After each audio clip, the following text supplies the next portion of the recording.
Lip lock కోసం వస్తారండి మనోళ్ళు లిప్ లాక్ లేవేంటి అని చేస్తారు. సో అది మాట్లాడడానికి కొంచెం అసభ్యకరంగా ఉన్నా కూడా అవి ఇంకా సినిమాలు ఇప్పుడు అవి ఉన్నా చూడడం మానేస్తున్నారండి జనాలు. చూడండి రేపటి నుంచి హౌస్ఫుల్ అయితే చెప్పాలంటే. ఇద్దరు రాజకీయాలు నచ్చారు, కానీ అనుపమ అయితే మాత్రం చాలా ఎలివేషన్స్ ఇచ్చారు. తనకు ఒక పోలీస్ ఆఫీసర్ ఏజెంట్ గా తనకి ఇచ్చిన ఎలివేషన్స్ అయితే మాత్రం మామూలుగా లేదు చెప్పాలంటే. తన పోలీస్ ఆఫీసర్, తన గన్ ఫైర్స్ ఇవన్నీ కూడా చూస్తే తనకే ఎక్కువ ఒక 60% హీరోయిన్ తనే అనుకున్నాం. అంత బ్రహ్మాండంగా చూపించారు చెప్పాలంటే. తనకైతే మాత్రం ఇప్పటిదాకా సరైన హిట్ లేదు. ఈ సినిమా అయితే మాత్రం ఒక మైల్ రాయి చెప్పాలంటే.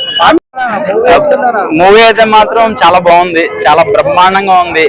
Radhika character and Anupama character అయితే మాత్రం చాలా బాగుంది. గుండెలో గుణపం తిప్పింది కుర్రోళ్ళకి.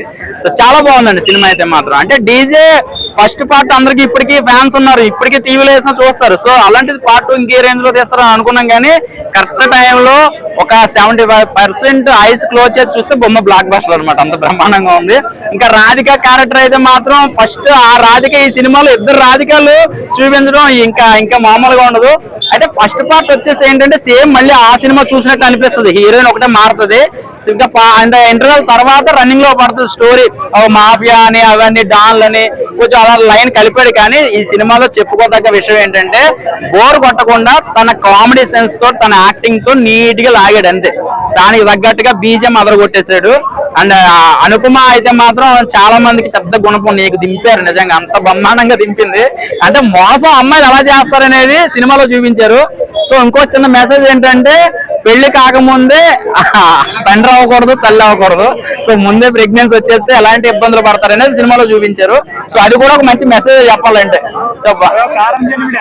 మరో కారణ జన్ముడా అదే సినిమా చూస్తే మీకు అర్థమవుతుంది.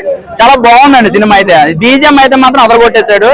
అంటే రాధిక అనే క్యారెక్టర్ డైలాగ్స్ కానీ ఎవరు రాశారో కానీ, అంటే ఒక మనిషిని రాధిక మింగితే బొక్కలు బయటకు వస్తుంది అనమాట. అంటే పచ్చి రైస్ తింటే అన్నం ఉడికిపోతుంది. అంటే డైలాగులు చాలా కనెక్ట్ అయిపోతారు.